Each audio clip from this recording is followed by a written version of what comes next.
o assunto da aula de hoje? Hoje a gente vai falar inicialmente sobre serviços, as características dos serviços. E aí, deixa eu só novamente colocar aqui na apresentação. Essas características dos serviços, gente, está lá no edital pedindo 4 características deles. Então, quer dizer, esse é um assunto relativamente curto. Deixa eu só cancelar aqui. Puta, o servidor resolveu baixar o slide. Então, pronto, já resolvi aqui. E aí o que acontece? Essas características dos serviços, o próprio edital já coloca as 4 características que serão cobradas na prova. Então, neste momento, o edital foi um pai, foi uma mãe com todo mundo, colocando aí essas 4 características. Então, vamos lá. Conforme eu coloquei aqui, deixa eu só passar novamente o slide. Pronto. Características dos serviços. Está lá no seu edital esse tópico. Ele é curto. Então, hoje a gente vai ver 2 tópicos. Na realidade, a gente vai ver características dos serviços inteirinho, rapidão. E depois a gente vai entrar no assunto longo, que a gente só termina na aula de amanhã, que é gestão da qualidade nos serviços. Por que eu associei esses 2 assuntos para a aula de hoje? Para começar hoje e terminar amanhã. Porque a gente vai ver características dos serviços de forma geral e depois como gerenciar a qualidade deles. Então, quer dizer, percebe que, como eu falei na primeira aula, eu criei uma outra sequência do edital para ela fazer um pouco mais de sentido no aspecto didático e pedagógico. Então, vamos lá. Características dos serviços. O que é um serviço? O serviço é diferente de produto. O produto físico, tangível, palpável, é algo que a gente pega, como essa garrafa d'água, é um produto. O serviço a gente não pega. O serviço é algo que é executado. Agora, as empresas chamam os seus serviços de produtos, porque são produtos também. Só que então existem os produtos físicos e os serviços, como 2 grupos diferentes de produtos. Então, cuidado na hora da prova com essa troca de palavras, produto, produto físico, serviço. Isso pode gerar alguma confusãozinha, mas se você estiver atento, não vai ter problema. Então, academicamente, como é que os serviços eles são definidos? Serviço é qualquer ação ou desempenho que uma parte possa oferecer a outra e que seja essencialmente intangível. Então, quer dizer, se tiver algo tangível, já não é mais serviço, e não resulte na posse de algo. Porque o serviço, você não tem como tomar posse do serviço, o serviço não é seu. Você compra um serviço que ele é executado, mas você não vai guardar um serviço, você não vai fazer com o serviço o que você bem quiser. Ele tem que ser prestado, pronto, acabou. Sua prestação pode ou não estar vinculada a um produto físico. Claro, por exemplo, o serviço de limpeza vai ter que estar vinculado a um produto físico, porque a gente vai precisar dos produtos de limpeza para isso. Aqui eu cito os Estados Unidos e eu já explico a razão. Como os Estados Unidos se encaminham cada vez mais para uma economia de serviços, as empresas estão cada vez mais interessadas nos desafios especiais envolvendo o chamado marketing de serviços. Por que eu cito aqui os Estados Unidos? Porque não tem como fugir em administração de exemplos americanos ou japoneses. E o foco em serviços, realização de serviços, começou muito mais nos Estados Unidos, a princípio, do que em qualquer outro país do mundo. Então eles já estão muito mais avançados em termos de cultura de serviços, como executar serviços com qualidade, do que qualquer outro país. Por isso que é sempre usado como referência os serviços americanos. E hoje em dia, no empreendedorismo, quando a pessoa decide montar seu próprio negócio, tem muita gente que fala assim, eu queria montar uma loja. A loja você vai ter que estocar, vai ter que comprar produtos, vai ter que regular o estoque, vai ter que ter vendedores, hora para abrir, hora para fechar. E a realização dos serviços não gera estoque. Então, quer dizer, você já tem uma preocupação a menos.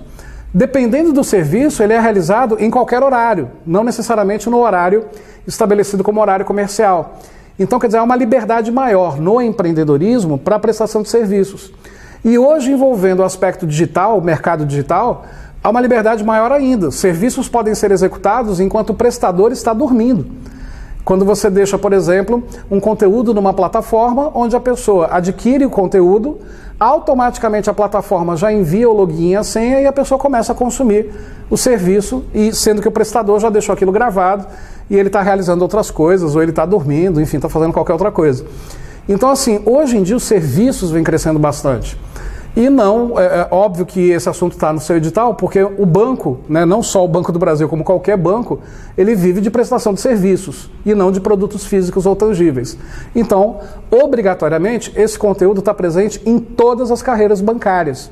Se você pegar várias provas de vários outros bancos, ou até mesmo do Banco do Brasil, provas realizadas obviamente no passado, você vai encontrar lá sobre serviços. Então assim, sempre tem isso no edital. Então, como o próprio edital coloca, os serviços têm 4 características. São intangíveis, são inseparáveis, são variáveis e são perecíveis. Lembrei, inclusive, lá na primeira aula, que me deu um apagão, vocês devem lembrar disso, que eu até citei assim, putz, não lembrei o nome desse serviço, dessa característica, era variabilidade. Agora eu lembrei, trocentas aulas depois, mas enfim, antes tarde do que nunca. Cada característica apresenta desafios, né, e exige certas estratégias para serem executadas. Então, muito embora o próprio nome da característica já reflete qual é essa característica, a gente vai ver agora com mais calma cada uma das 4 características com as suas características, né, com os seus aspectos. Então, o primeiro, da intangibilidade. Como a gente sabe, algo intangível é algo que não é palpável. Então, quer dizer, algo que eu não posso pegar, que eu não posso tocar. O serviço de limpeza dessa sala, ele não pode ser tocado, ele pode ser percebido, mas tocado jamais. Então, ó, por não ser palpável como um bem tangível, o serviço é um produto que não tem como ser experimentado antes de ser adquirido. Olha só a principal dificuldade de vender serviços. Como é que eu faço para o cliente lá do Banco do Brasil, sobre um seguro de vida, para a gente fazer um teste para ver se ele gosta, para poder comprar? Tipo assim, cliente, bora morrer agora, só para simular como é que vai ser a prestação de serviço do seu seguro de vida, e aí depois você volta à vida, você ressuscita, e aí a gente então vende o serviço de seguro de vida para você. Não tem como, percebe? Serviço de limpeza, olha, deixa eu limpar a sala aqui para você ver como ela fica bem limpa. Não, o serviço já foi executado. Claro que no caso de um serviço de limpeza, uma grande empresa querendo ganhar um cliente pode fazer uma demonstração num único ambiente, numa única sala, num único espaço, mas ainda assim não é o serviço inteiramente executado. Então é impossível, né, experimentar um serviço na sua totalidade antes dele ser adquirido. Ou seja, o verdadeiro conhecimento pelo mercado somente acontece quando o serviço começa a ser prestado. Ele nem precisa terminar de ser prestado para a gente perceber a qualidade dele. Então, um bom exemplo disso ainda é o serviço de limpeza. Você já começa a perceber se essa limpeza está sendo bem executada, vai ser bem feita, ainda na execução dela, durante a execução. Não precisa estar concluída para você perceber se vai ficar bom ou se vai ficar uma porcaria, né? O serviço de pintura da parede. Você já percebe logo no início se o prestador de serviço ele tem capacitação para pintar a parede de forma perfeita, né, ou não. Então, alguns serviços a gente percebe antes da conclusão, mas jamais sem ter iniciado, né, a execução do serviço. Diferente de um produto físico, perdão, que você percebe só de tocar, só de pegar, você decide, né, se compra ou não, experimentando o próprio produto ou percebendo o próprio produto.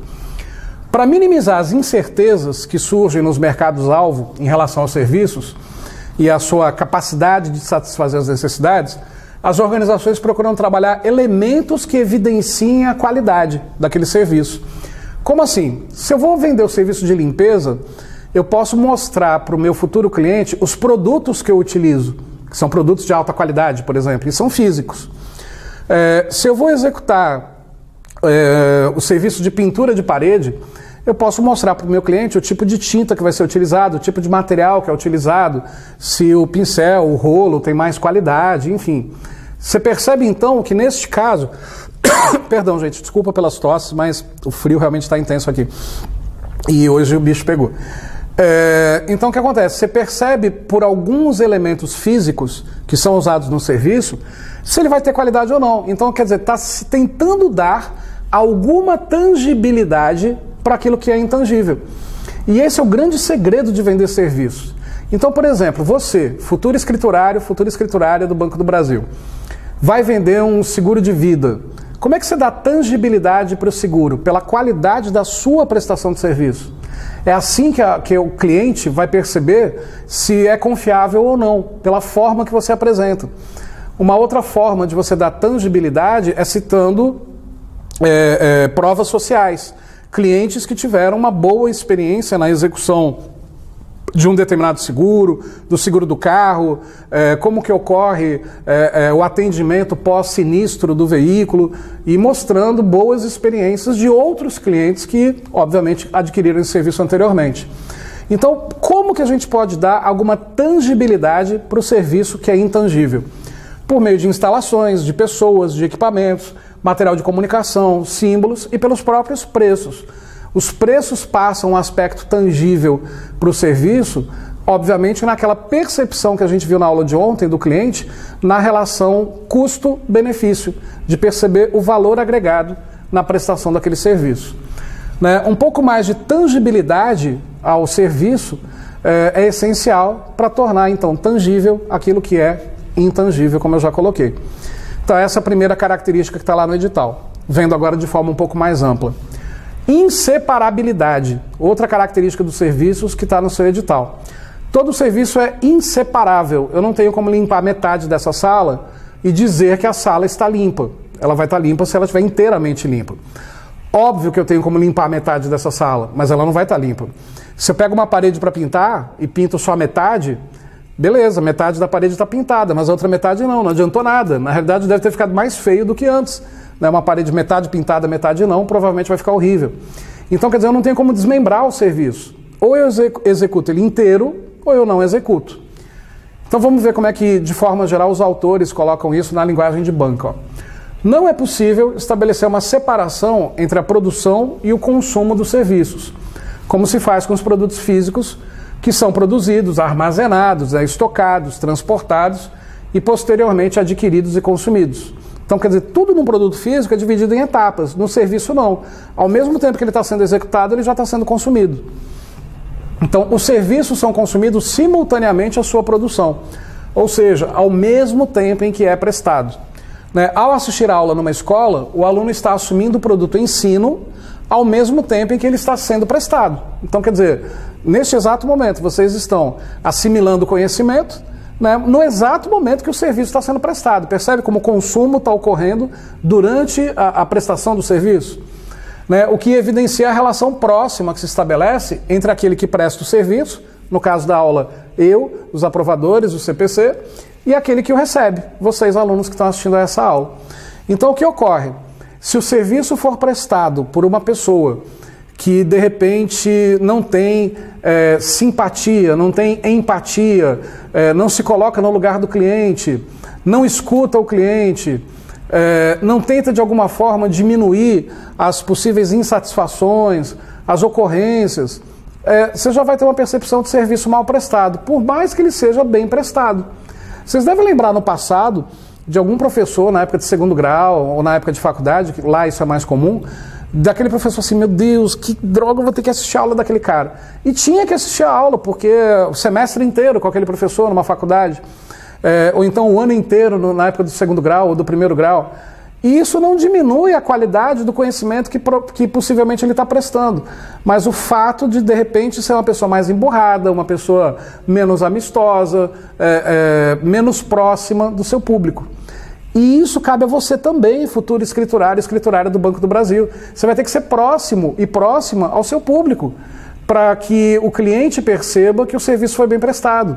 Então, quer dizer, não adianta apenas você saber as regras do banco, as regras do produto, saber como é que é a cartilha, o beabá, se você não se identificar com o trabalho que você presta e se você não fizer o cliente se identificar com você. Não vai adiantar absolutamente nada. O cliente vai ter o serviço atendido e vai sair de lá com uma péssima sensação, achando que o serviço não prestou. Então, quer dizer, é essencial que o prestador de serviço, pela proximidade que ele tem com o cliente, execute isso muito bem. Então, continuando, essa proximidade fortalece a importância e a necessidade de um bom relacionamento entre eles, entre o prestador de serviço e o cliente. O que, sem dúvida, significa ter uma estrutura eficiente de marketing de relacionamento com esses clientes. E marketing de relacionamento, como a gente viu, é a última etapa da venda, é o pós-venda, é o CRM, é o que a gente viu em aulas anteriores. Então percebe como os assuntos todos desse edital, eles estão conectados. Terceira característica do serviço, variabilidade. Como assim variabilidade? Olha só, nesse momento eu estou encarregado de repassar para vocês o meu conhecimento de vendas e negociação para o Banco do Brasil. E sobre as bancas de concurso, provas, enfim, como tudo isso cai em prova. Se fosse um outro professor, ele daria o mesmo conteúdo que está no edital, mas ele daria o conteúdo de outra forma. Enfim, o serviço não seria prestado da mesma maneira. Ao mesmo tempo, eu, por exemplo, estou aqui dando aulas para vocês nesse momento, mas eu vou dar aulas em outras instituições também. Óbvio que o conteúdo é o mesmo, óbvio que até os slides provavelmente sejam os mesmos, já que foi eu que os elaborei. Porém, vocês acham que a aula vai ser idêntica? Vocês acham que eu vou conseguir repetir as mesmas piadas no mesmo momento, as mesmas brincadeiras, os mesmos exemplos, os mesmos comentários sérios, a mesma explicação teórica? Não. Eu vou executar isso de formas diferentes, até porque se eu não executar de formas diferentes, no meu caso, eu enjoo. Então, quer dizer, eu preciso fazer de formas diferentes. Então, e detalhe, tem escolas que têm uma carga horária X, outra uma carga horária Y, tem escolas que me deram 13 encontros para falar sobre esse assunto, tem escolas que me deram 10, tem escolas que me deram 9, e aí eu preciso condensar, preciso apertar, preciso criar estratégias para o mesmo serviço ser executado. Eu tenho que garantir um elevado padrão de percepção do meu cliente, dos meus alunos, em qualquer situação dessas. E eu tenho que fazer esses ajustes. Vocês acham que no Banco do Brasil vocês não vão ter que fazer o mesmo?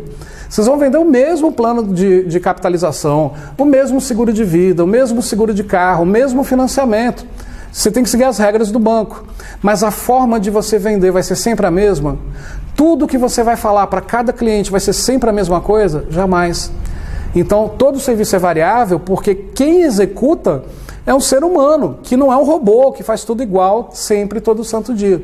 Isso é a variabilidade do serviço.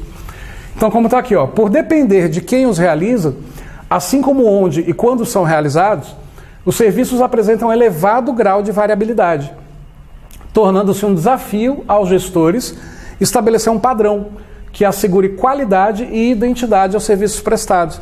É muito complicado para o dono da empresa, para que a empresa como um todo assegure que todos os prestadores de serviço vão executar um serviço no mesmo elevado padrão de qualidade.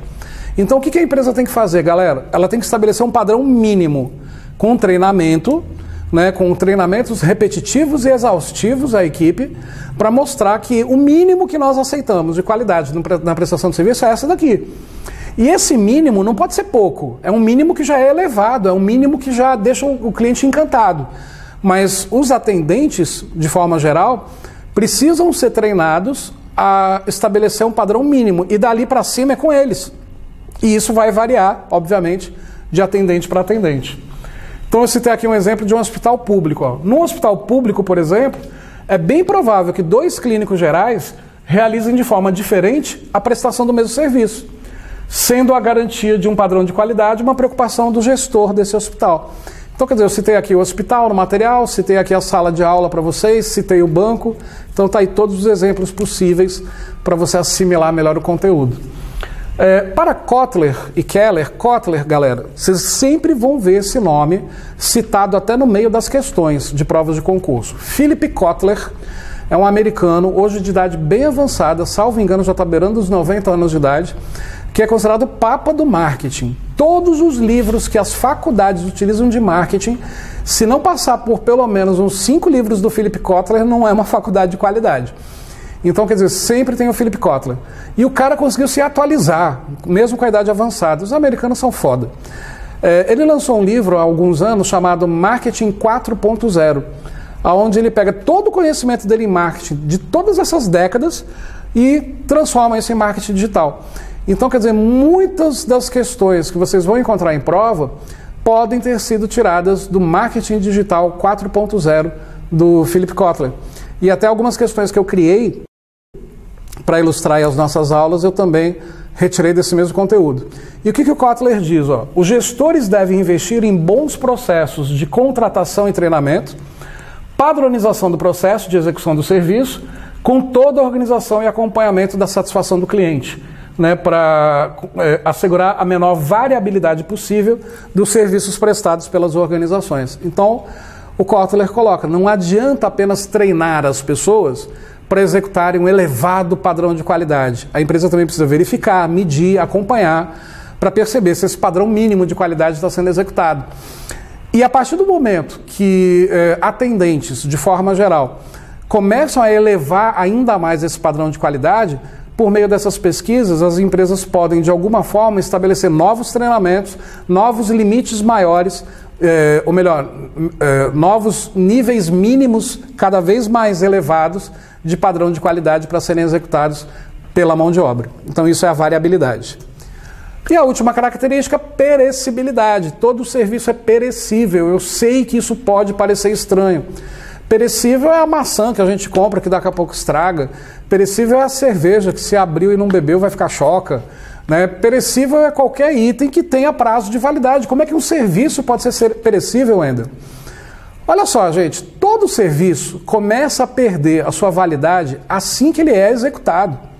Então, por exemplo, o serviço de limpeza dessa sala perde a validade a partir do momento que acabou a limpeza e a poeira está começando a sentar novamente, já está começando a sujar, mesmo que não tenha movimentação de pessoas. Quando a gente, por exemplo, vende o serviço de um seguro de carro para o cliente do Banco do Brasil, esse serviço tem um prazo de validade, tem a renovação do contrato, geralmente é anual, e se o cliente não renova, não paga, ele perde esse serviço.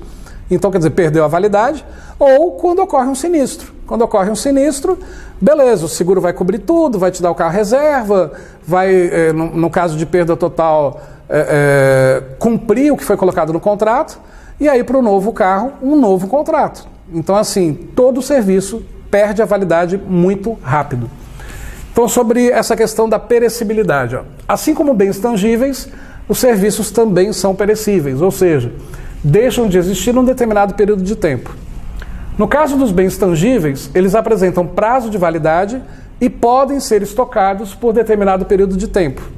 Já no caso dos serviços, não tem como estocar porque não é tangível, não é palpável.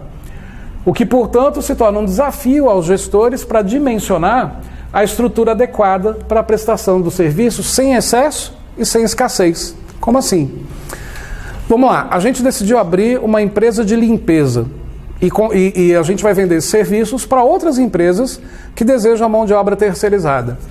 Com quantas pessoas a gente começa? É difícil definir, porque eu não sei quantos clientes eu vou captar. Eu faço uma projeção, eu faço um planejamento, uma programação, mas ter a certeza absoluta de quantos clientes teremos. E outra, crescemos no número de clientes, vou precisar de mais mão de obra. Não tenho cliente nenhum por enquanto, não preciso de nenhuma mão de obra.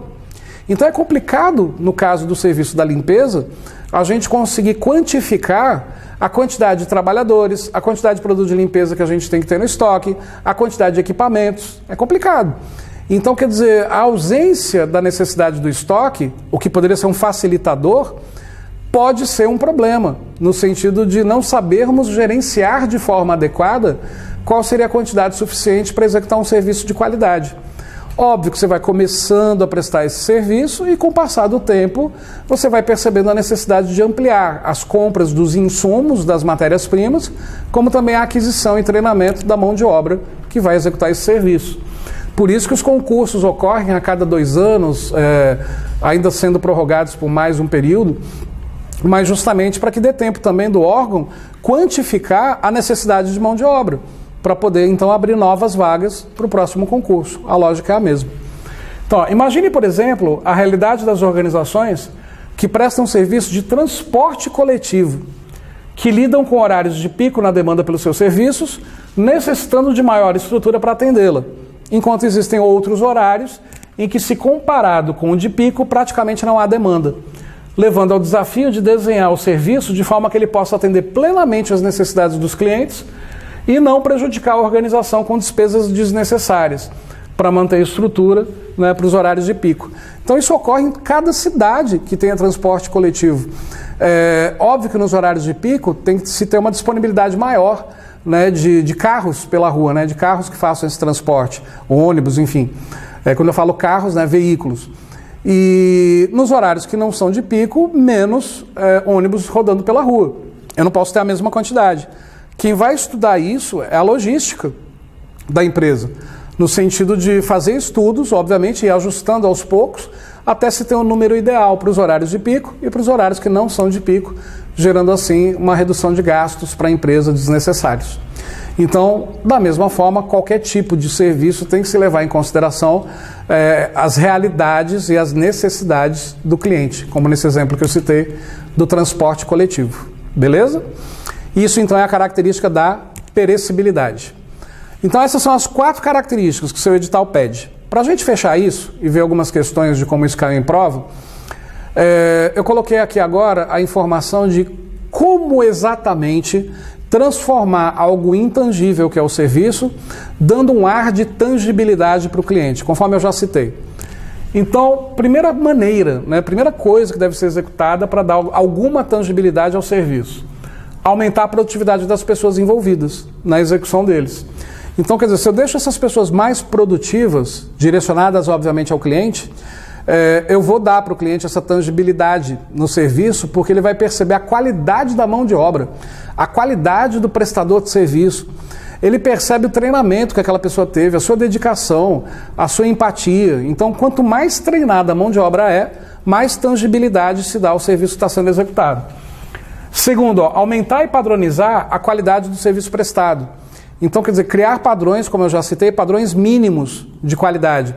Então, por exemplo, a empresa treinar pessoas que vão executar o serviço de limpeza, mostrando que, olha, no mínimo, é esse o resultado final que um ambiente tem que estar depois do seu serviço concluído. Daí para frente é com você, mas no mínimo é isso daqui. Então tem que ter padrão mínimo de qualidade, tem que ter mão de obra treinada. Terceiro, ajustar o fornecimento dos serviços durante os períodos de pico e de baixa, conforme a demanda do mercado. Então, assim, por exemplo, vou dar mais um exemplo disso para ilustrar legal. Nesse universo de concursos, a gente teve uma redução, dos concursos em função da pandemia e de outros aspectos, e, obviamente, as escolas, algumas estavam preparadas para isso e outras não. Algumas escolas não existem mais, as que continuam existindo podem ter certeza que demonstram excelência na sua gestão. E aí agora a gente percebe a retomada dos concursos. Então, assim, na retomada, que nova estrutura será necessária? A estrutura de antes, com o mesmo número de professores, funcionários, estrutura física? Uma estrutura menor? Uma estrutura maior, quem sabe? Não sei. Percebe que são fatores que qualquer empresa, no caso eu estou citando escolas de concurso, precisam perceber do mercado para poder agir. Mas essa ação tem que ser rápida. Essa resposta tem que ser muito rápida, senão o cliente acaba procurando alguma organização mais bem preparada para isso. Então, olha como é difícil gerenciar serviços, Parece que é mais fácil, porque não gera estoque, mas na realidade gerenciar serviços é muito mais difícil. E, por fim, o setor de serviços ele tem um atraso em relação às empresas manufatureiras, as fábricas, na adoção e uso de conceitos e ferramentas de marketing. Mas isso está mudando. Por que elas estão atrasadas em usos e conceitos de marketing? Porque a venda de produtos físicos ela é a mais comum. Uma garrafa d'água como essa é vendida há séculos. Agora, um determinado serviço surge da noite para o dia. Existem serviços à venda hoje que não existiam ontem, há 24 horas. Então, obviamente, prestadores de serviço têm uma dificuldade maior de fazer o marketing, de fazer uma boa propaganda, uma peça publicitária, uma comunicação com o mercado. Justamente pela dificuldade de dar tangibilidade àquilo que é intangível. Então, por exemplo, se eu vou vender uma mentoria minha, direcionada ao público feminino, eu tenho que falar, eu tenho que aparecer falando num curto vídeo nos stories sobre o que se trata, ou colocar uma imagem que em fração de segundos remeta a pessoa ao que se trata aquele vídeo, senão ela não assiste inteiro. Uma peça publicitária em imagem, ela tem que ser chamativa, mas isso não significa que eu tenha que colocar verde fluorescente no fundo preto, então isso é o que vai chamar a atenção. Não, o que vai chamar a atenção é a qualidade da informação que está ali, associada, claro, a um aspecto visual agradável. E produtos físicos já têm a manha de fazer isso há décadas. Agora, serviços realmente ainda estão evoluindo, mas evoluindo a passos largos. Tanto é verdade que olha o conteúdo que está no edital de vocês, futuros prestadores de serviço do Banco do Brasil, se Deus quiser, todos. Então é isso, as características do serviço. Como que a gente, então, para fechar, trabalha no dia a dia executando algumas tarefas para os serviços serem executados com uma visão e uma percepção de qualidade por parte do cliente? Primeiro, a organização ela deve diferenciar a sua oferta, a sua entrega e ou a sua imagem. Porque, por exemplo, serviço de limpeza várias empresas têm. O que vai fazer determinada empresa comprar o meu serviço de limpeza e não da outra? Então eu tenho que ter alguma diferenciação. No caso dos bancos, os bancos vendem, gente, praticamente os mesmos serviços. Praticamente a mesma coisa, com variações, mas praticamente a mesma coisa. O grosso é a mesma coisa. O que diferencia um banco do outro?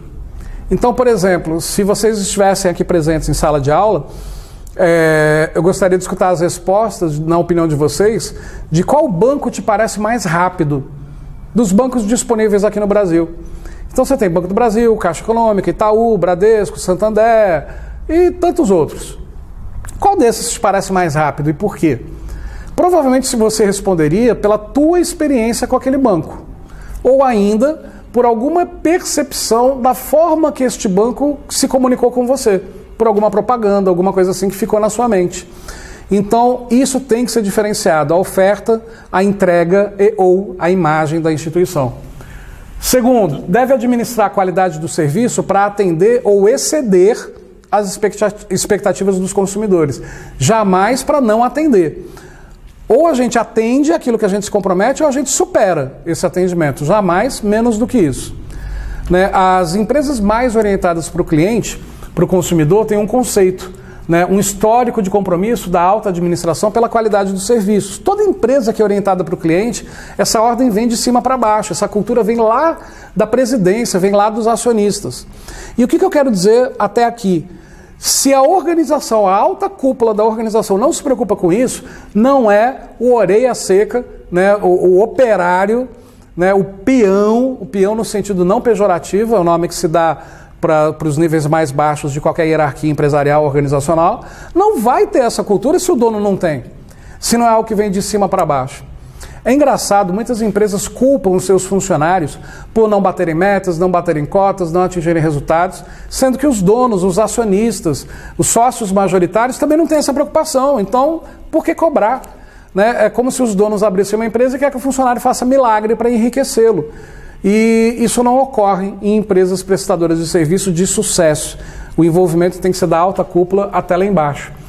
Então, assim, tem que se manter padrões elevados, sistemas de monitoramento do desempenho, né, para avaliar o tempo todo, constantemente, a execução desses serviços, né, sistemas para atender as reclamações dos consumidores, tem que ter um saque que funciona. Quer ver? Liga agora não que você está assistindo a aula, mas depois da aula.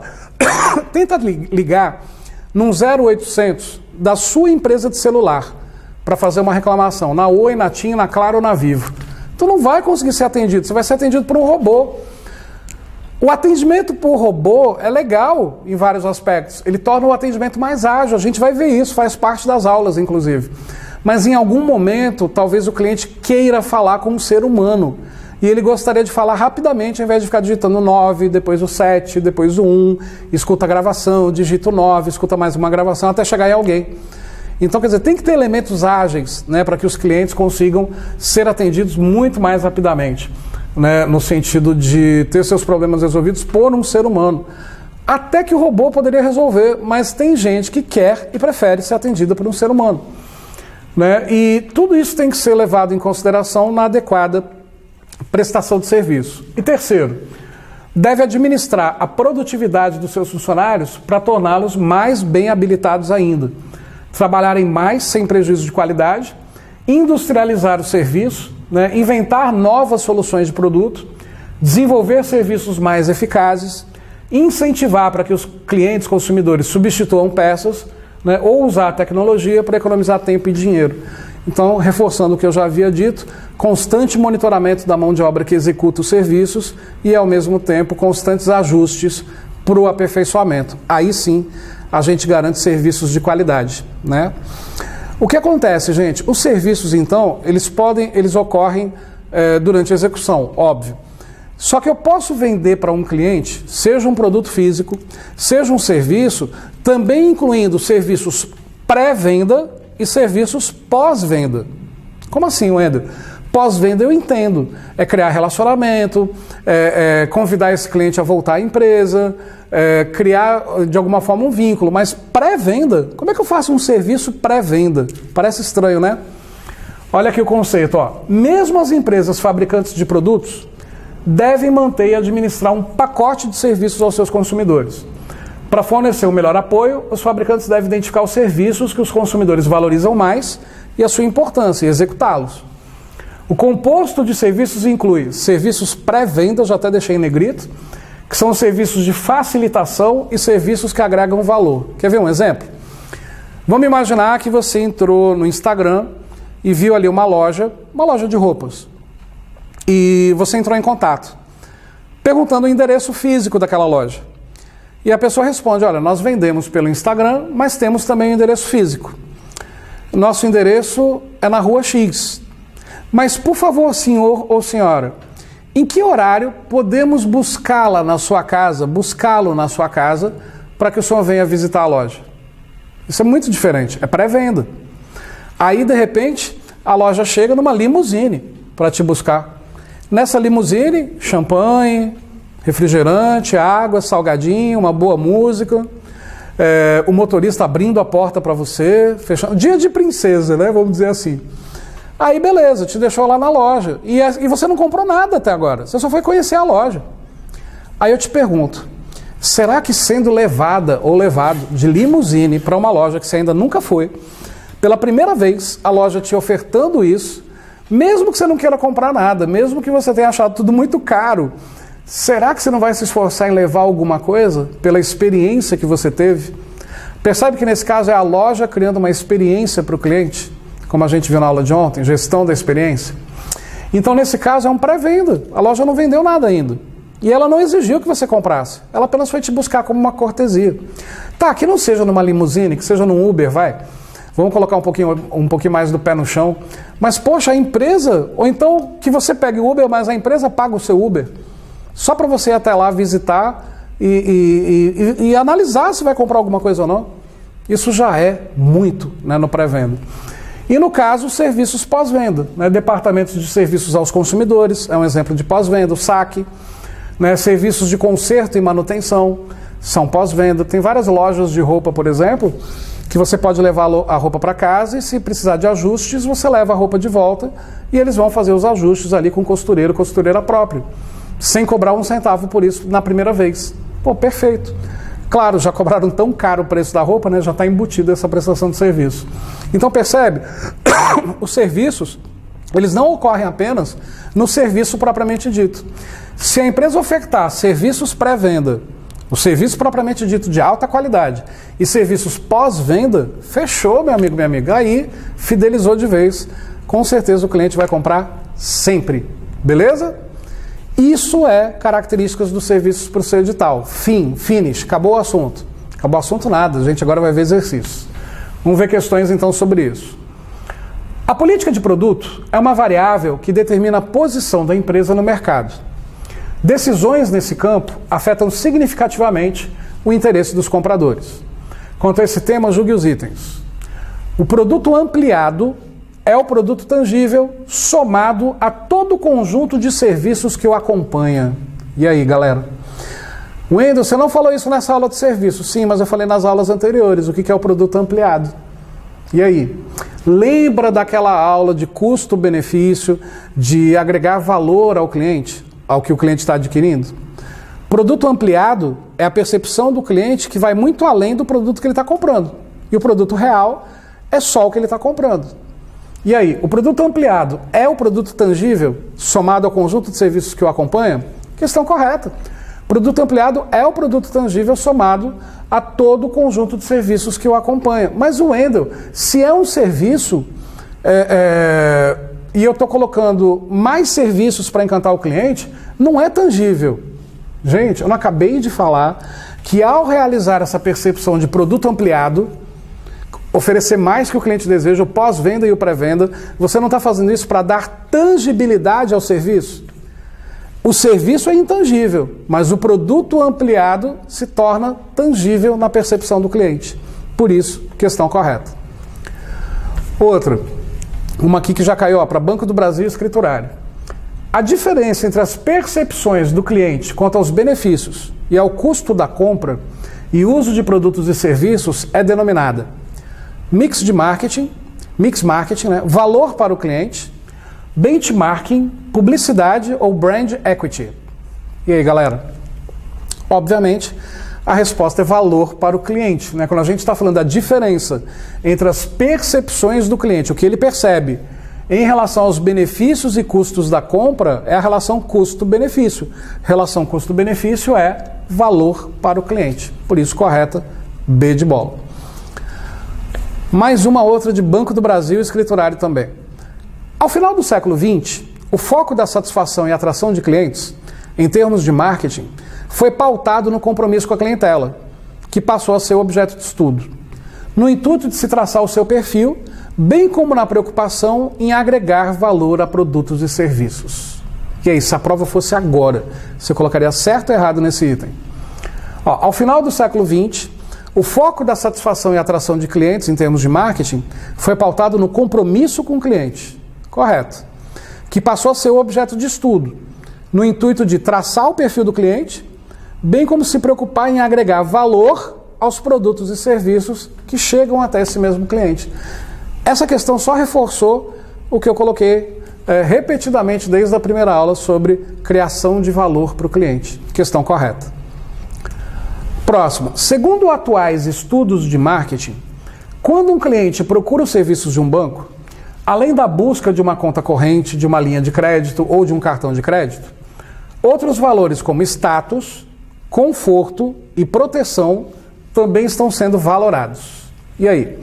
O cliente procura um banco e ele quer ou um cartão de crédito, ele quer uma linha de crédito, ele quer abrir uma conta corrente.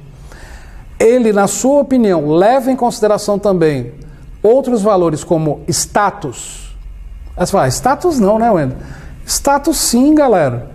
Por exemplo, quantas pessoas não fazem questão de mostrar e exibir que são correntistas do Banco de Boston? E aí? Porque é um banco mais chique, porque é um banco americano, significa que eu tenho dinheiro e por aí vai. Quantas pessoas gostam de exibir que tem um cartão Black não sei de onde? Que dentro de cada banco que normalmente nos atende no Brasil, eles fazem parte do segmento especial. Por exemplo, o Itaú tem o Personalité, que atende os clientes mais VIP. O Santander tem o Van Gogh, o Banco do Brasil, perdão, o Bradesco tem o Prime. E o Banco do Brasil tem o Estilo, tem até as agências de estilo. Então, status está sim associado também à questão de produtos bancários, assim como conforto, né, assim como proteção, né, se sentir mais seguro com aquele banco, proteção de que aquele banco não vai falir, não vai quebrar, não vai deixar o correntista na mão, são fatores que levam correntistas ou futuros correntistas a abrirem sua conta, solicitarem cartão de crédito e linhas de crédito. Questão correta. Tranquilo até aqui, gente? Outra. Em relação a marketing de serviços, considere as afirmativas a seguir. E aí a gente tem que ver quais são corretas. Primeiro, serviços nunca podem ser estocados. Correto. A gente acabou de ver isso. 2. Usuários de um serviço podem ser vistos como fatores de produção desse serviço. Os usuários, os clientes, são fatores de produção do serviço? Bom, se não existissem clientes para adquirirem esse serviço, o serviço não existiria. 3. Mudanças na operação dos serviços costumam acarretar mudanças no comportamento do consumidor. Perfeito. Muda alguma coisa na prestação do serviço, você vai ver o comportamento do cliente mudando. Seja reclamando, seja elogiando.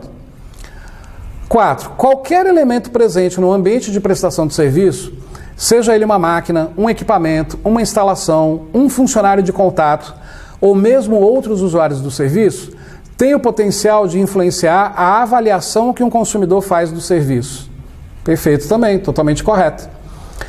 É impossível garantir o controle da qualidade de um serviço antes que ele chegue até o consumidor. E aí?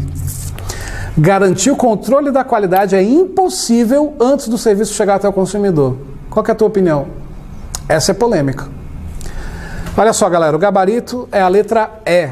Todas estão corretas. 1, 2, 3, 4 e 5. E se você ficou em dúvida na 5, eu vou te explicar melhor.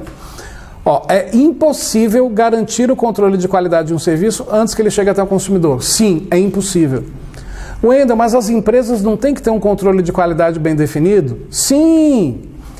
Wendel, mas as empresas não precisam treinar todo mundo para manterem esse elevado padrão de qualidade no serviço? Sim! Wendel, como é que eu não consigo garantir o controle da qualidade do serviço se eu fizer isso? Porque você não sabe se o prestador de serviço, naquele exato momento, vai fazer do jeito que foi treinado. Vai que ele acordou com a pá virada. Vai que na noite anterior aconteceu algo ruim na cama dele. Vai que ele não almoçou. Vai que ele está com frio, com 4 graus de frio. Enfim, a gente não tem como garantir que o prestador de serviço vai executar conforme foi treinado. Por mais qualidade que o serviço tenha, também em relação às suas características. Então, a quinta também está correta, todas elas estão corretas. Opção correta, então, letra E. 1, 2, 3, 4 e 5. Agora, essa questão aqui é bônus, gente, questão do CESP. Ó. São características dos serviços: sua inseparabilidade, intangibilidade, perecibilidade e variabilidade. Certo ou errado? Pô, tá no seu edital. Questão totalmente correta. Outra, o uso correto da língua portuguesa faz parte da aparência no processo de marketing de serviços? E aí? Óbvio que sim, né, gente? Questão correta. O executor do serviço falar corretamente, falar o português correto, vai passar uma imagem de muito mais qualidade na prestação desses serviços, com certeza absoluta. Claro que dependendo do serviço, de repente é uma pessoa mais humilde que está executando, com menos estudo, mas ainda assim que ela fale corretamente, porque isso certamente passa mais segurança para quem está recebendo a execução do serviço. Questão correta. Outra, um dos fatores de garantia da qualidade dos serviços é a segurança, que está relacionada ao conhecimento do funcionário com relação à utilização dos serviços de forma a garantir a integridade do cliente. E aí? Vontade de colocar correto, né? Pois é, mas essa questão está errada, eu vou explicar o porquê. Ó. Um dos fatores de garantia da qualidade de serviço é a segurança? Sim, eu posso dar uma garantia para o meu cliente e essa garantia é associada à segurança do serviço. Isso está certo. O erro está na definição de segurança, que está dizendo aqui que está relacionada ao conhecimento do funcionário com relação à utilização dos serviços de forma a garantir a integridade do cliente. Não. A segurança de um serviço, ela não está relacionada ao conhecimento do funcionário em explicar. A segurança de um serviço está relacionada à sua execução. O serviço ser seguro para um cliente. Então, sei lá, vai se realizar, por exemplo, um serviço de manutenção dos elevadores no prédio. A segurança desses elevadores não está garantida porque o vendedor do serviço ofereceu para o síndico explicando todos os detalhes. A segurança desse serviço está garantida se ele for prestado com a devida qualidade, respeitando as normas de segurança nessa manutenção. Então, nesse caso, questão errada. E é isso. Encerramos o assunto serviços e as suas 4 características. Como eu prometi, era um assunto pequeno, curto, direto ao ponto, papum e finish. Acabou.